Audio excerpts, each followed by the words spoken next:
I'm Ryan from ExtremeTerrain.com, and this is my review and installation of the Smittybilt XRC Front Bumper fitting all 1997 to 2006 TJs. Today we're going to talk through the installation of this bumper, which is a very simple 1 out of 3 wrench installation.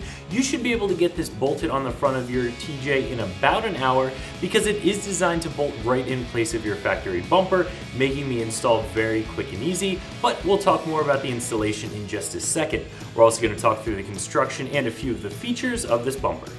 A bumper like this is for those of you who want a front bumper that will provide a little bit more protection to your TJ, but moreover offer additional features that make this bumper off-road ready. This bumper is going to provide D-ring mounts, recovery mounts, a few other features that make it a really nice off-road bumper. And because this is from Smittybilt, which are known for making a quality product at a lower price range, this is going to be an affordable bumper as well. As far as construction goes, this bumper is made from 3/16 inch cold rolled steel, and the whole thing is covered in a textured black powder coat finish to help it resist rust and corrosion. As far as a few of the features that I really do like about this bumper, it does have 2 D-ring mounts right up on the front here, which are going to give you really strong connection points for recoveries. It also has a winch mount up on top, which is ready to hold a 10,000-pound winch without the need to purchase any additional accessories or winch mounts or anything like that. You can just bolt your winch right up, making install of the winch very easy as well. So some of you might be thinking, if I have a winch, why do I need the D-ring mounts? Well, the D-ring gives you a really solid connection for using a tow strap or a snatch strap in those situations where that is a better option for recovery than your winch would be.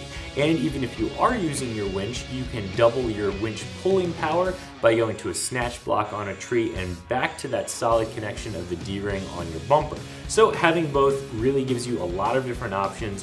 No matter what sticky situation you get yourself into, you're going to be able to get out with this bumper outfitted with a winch. Above the winch area, of course, you see this overrider hoop, and on top of that you have 2 welded light mount tabs.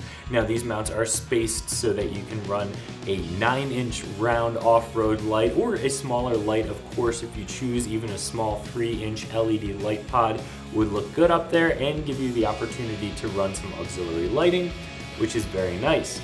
Now this bumper is approximately a full width bumper. It is going to give you good coverage across from fender to fender, and it's going to give you that style that we talked about as well. I said before, installing this bumper on your Jeep is a very simple process. The first step is going to be removing your factory bumper, which you'll do by removing the 6 bolts that hold it in place. There are 2 bolts in the top of each frame rail and 1 in the bottom of each frame rail. Once that bumper is removed, it's a simple matter of setting your new bumper on the frame rails and using the included hardware to bolt it down. If you are going to be installing a winch on this bumper, you can install the winch before bolting the bumper onto the Jeep. It'll make it a little bit easier to get to those winch mounting bolts. However, of course, the winch and bumper combination is going to be a lot heavier to hoist onto the Jeep, so you might want to have an extra set of hands around. Other than that, you're not going to need any specialty tools for this job, just your traditional hand tools. And as I said before, about an hour's time, this is a very easy 1 out of 3 wrench install. This bumper comes in at right around $420. And when you compare it to the competition from a feature and a build quality perspective, I do think that it's worth the cost. You're not going to find a bumper that has the overrider hoop, the light mounts, the winch mount, the D-ring mounts, full coverage, all of the things that you're getting with this bumper for much less without giving up any build quality. So I think this is a pretty good value. So if you're looking for an aftermarket front bumper for your TJ that's going to provide protection, off-road ready features, and some additional style, I think this is a really fairly priced option. So that's my review of the Smittybilt XRC Front Bumper fitting all 1997 to 2006 TJs that you can find right here at ExtremeTerrain.com.